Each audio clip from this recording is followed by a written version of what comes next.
Good morning, everyone.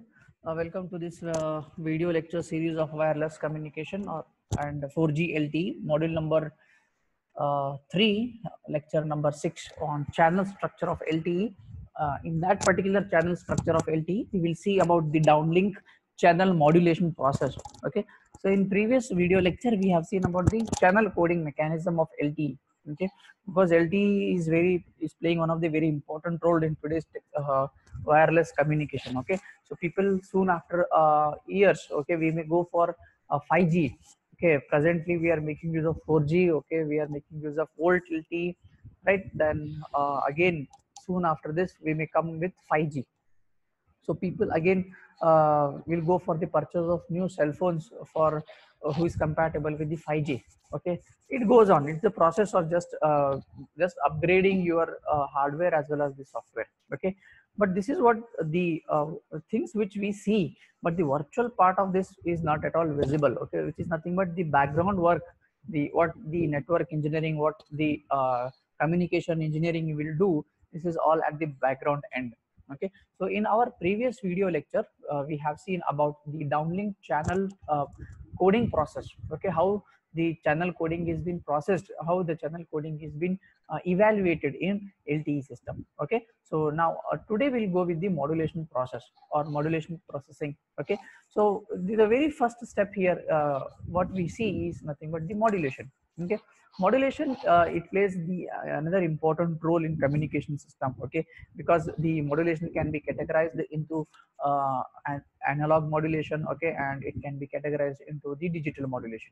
Okay, and when it comes to the LTE, we speak only about the digital modulation. Okay, and in the digital modulation, we come across the types of modulations like ASK, okay, like we go for PSK, okay, like we go for quadrature, phase shift kind of modulation. Okay, so many modulation processing will see here. Okay, so therefore it falls under the category of digital modulation. Okay, and why we go for the modulation, right? Just to reduce the height of antenna, okay, for long distance communication. Okay, and other factors may also contribute to the modulation processing. Okay, now once the things are modulated, okay, then you need to process that signal. Okay, so that falls here, that we will see how the processing is going to take place in terms of in LTE.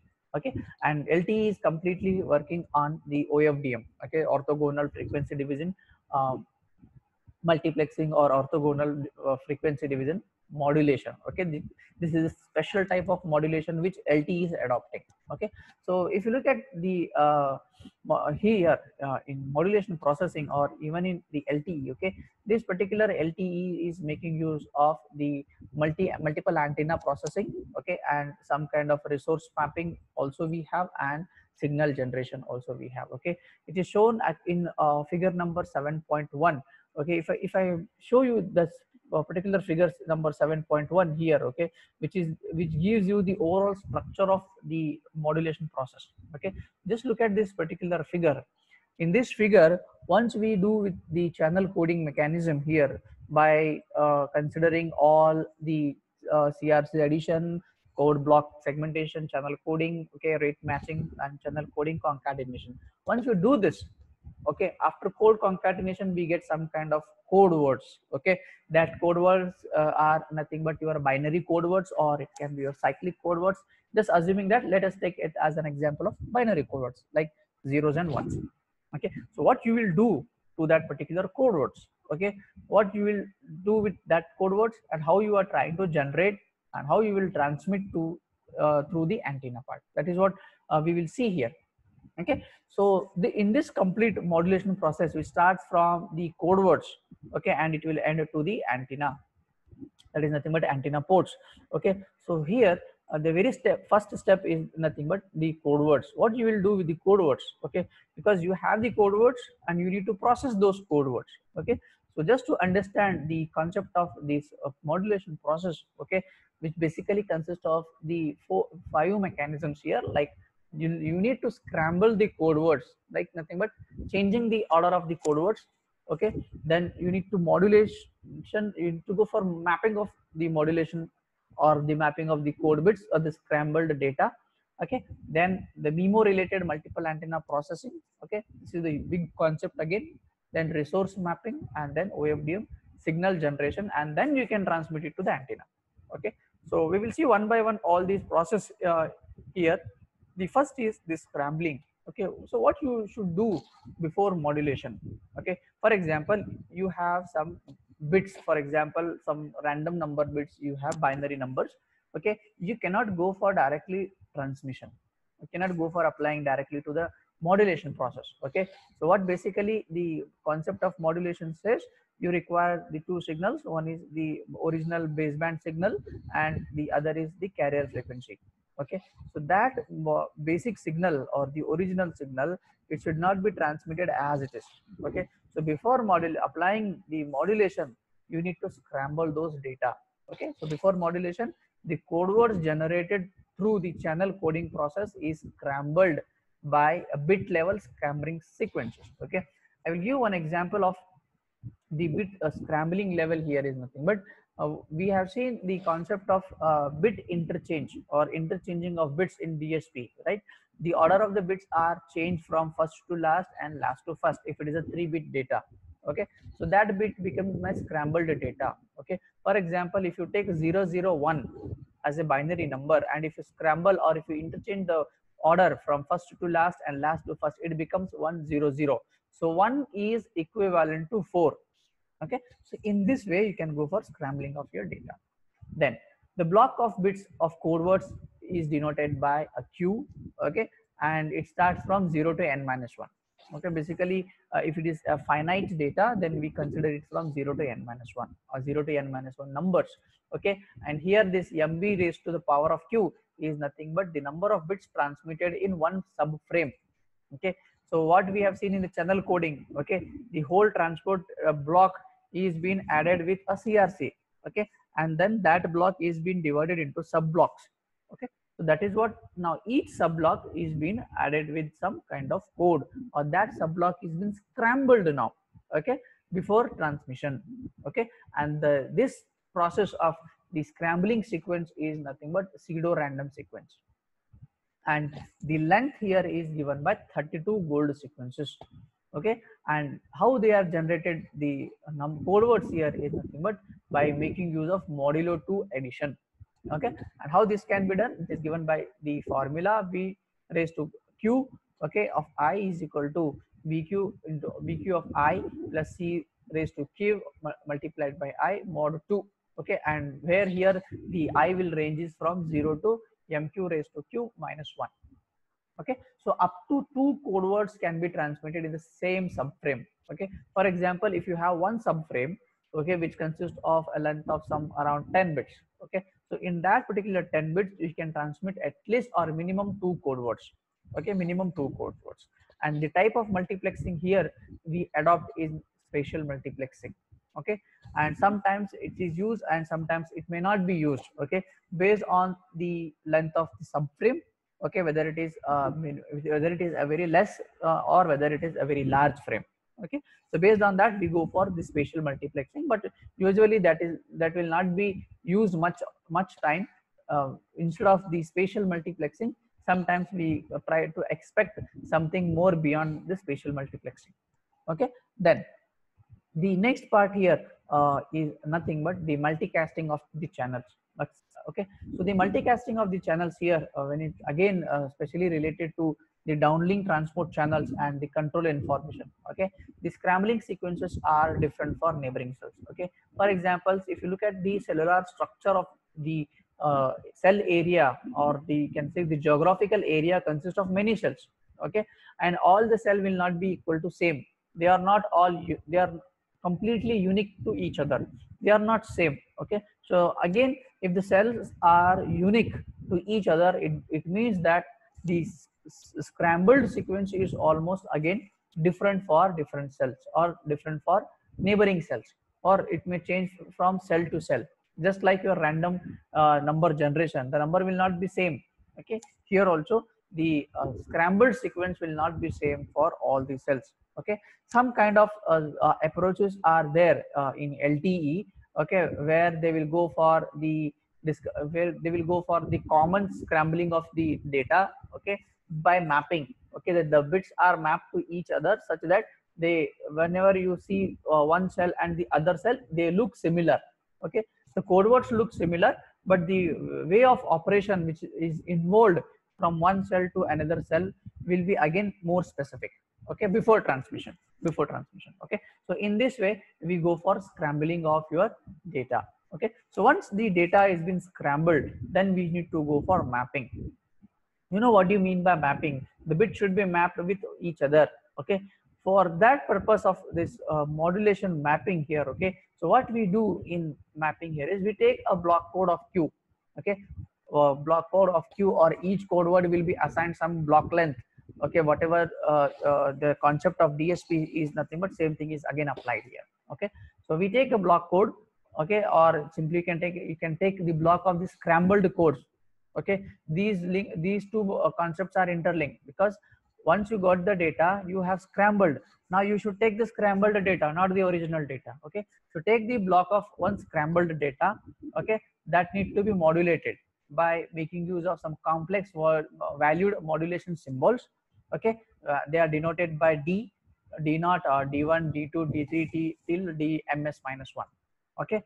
And those particular again the modulation, again they depend upon the type of modulation scheme which they are about to follow, like whether they want to go for ASK, whether they want to go for PSK, okay, or whether they want to go for QPSK, okay. But most probably in LTE we go for QAM, okay, quadrature amplitude modulation, followed by this QPSK, that is quadrature phase shift keying, okay. And again it depends how many number of bits you want to use, okay. And here again, if you are making use of here QM in this particular formula to show the relationship between this MS and NB, okay, MS is nothing but you are the scrambled message, and this is nothing but you are the mapping of bits, okay. Then here the value of QM is taken here is equal to 2 if you are making use of QPSK kind of modulation, okay.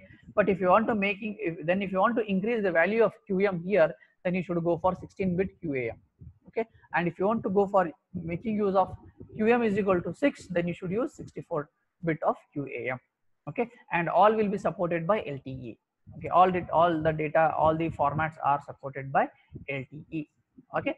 So here there is one table which is shown layer to layer mapping or different modulation scheme for different physical channels, okay. Because all the physical channels may not be same, because each cell is differing with each other and each cell is unique to each other, then obviously there will be a change in different physical channels.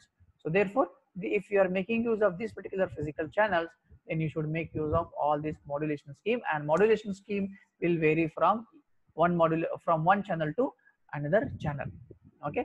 Then here the next here, once you go for the modulation mapping, okay, once the bits are mapped based on the type of modulation, then you need to go for layer to layer mapping, okay. Layer to layer mapping, and also we call and pre-coding. Before applying it to the transmission antenna, we go for mapping as well as pre-coding, okay. So both this mapping and pre-coding, they are again associated with multiple antennas, transmission and reception. We call it simply as MIMO, multiple inputs and multiple outputs, okay. And how they can be done here is the whole mapping, the whole layers of the mapping and pre-coding, they are splitted between the two steps, okay. Here we adopt the two steps in mapping and pre-coding, okay, including all antenna processing schemes, okay, in a single framework, okay. So these two mappings, these two steps which are used in the mapping are nothing but your incoming code word, okay. Whatever the code word you have taken, you have scrambled, okay, and then you have applied the modulation mapping. So incoming code words up to 4 transmit antenna, okay. Now it is clear that at least you should use a minimum of 4 antennas for mapping, okay. So again, how they are mapping, again it depends, okay, and which type of pre-coding you are using, what should be the level of pre-code, what should be number of frames, what should be the terminologies which they are used, it should be more clear, okay. So if you look at this particular figure, that is layer mapping and pre-coding, okay. So for this layer mapping and pre-coding, we have the code word, okay, which is coming from the scrambled data, okay. It is given by NC, Okay, then once the layer of mapping is done, it is applied to pre-coding. Okay, and here we use some V layers. Okay, if you take an example of our Radix2, we represent V is equal to the number of blocks, or simply you can call as the number of stages are represented by V. So here we represent the number of layers. How many layers we need to go for mapping, whether it is one layer, whether it is two layer, or whether it is beyond the two layer. Okay, so this is how we simply go for mapping of our data or mapping of our particular sequences. Okay, so once the mapping of layer is done, then we can apply for pre-coding. But there is a condition for mapping here, that your layer should not exceed the value of code words, obviously. Okay, because if the number of layers are more than the code words, then there is a problem that the code words will, the number of code words may not again fall under those particular layers. They become a shortfall, and they cannot be accumulated in all the layers. Okay, and that layers become useless. So therefore the V should be always greater than the number of code words. Even though the number of code words are less, will not be worrying much, but the number of code words should not be greater than the number of layers here. Okay, but here in case of pre-coding, the which is represented by P antenna ports, always the port should be greater than layer. Okay, even if the layers are less, there will not be much worried. Okay, but if the number of ports are less, then there will be a problem, because if the number of ports are less than the number of layers, then they will go in queuing system. Okay, so but in LTE there should not be any kind of queuing mechanism. There should not be any queue. All should be sent parallelly at a stretch. Okay, so everything is written here, that is code words. A code word is defined as the output from each channel coding, again by making use of your matching rate stage, which we have seen in channel coding part. Okay, and they are again associated with some single transport block which are coming from the MAC layers, or you can call it as an upper layer. Okay, so detailed explanation is given here in the code words as well as the layers. Okay, and also the antenna ports. Okay, and here you can see more specifically how the antenna ports are listed. Okay, they are given as 1, 2, or it can be 4, but here we make use of 4 ports or 4 layers of antenna. So antenna ports from 0 to 3 are self specific. Antenna port 4 is for MBSFN. Okay, and the other here is antenna port 5 is UE specific. Okay, and one thing I want to make it more clear here, that the meaning of queuing system, or the meaning of queue, is nothing but, you just take an example that there are two gates.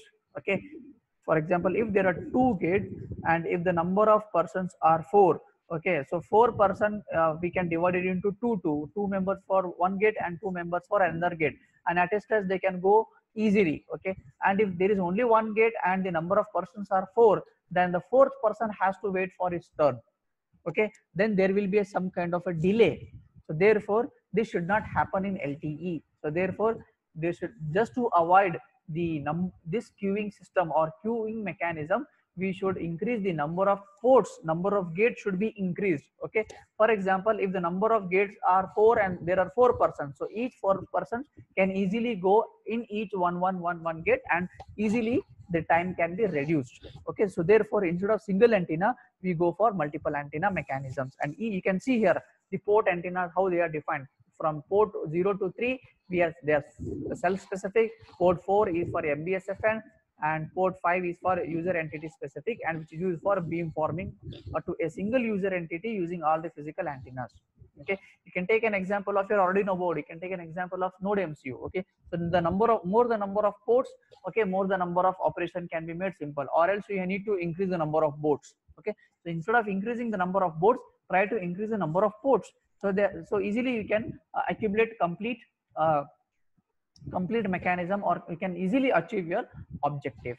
Okay, so with this the concept of the whole modulation concept of the modulation mapping as well as the scrambling of data has been covered here.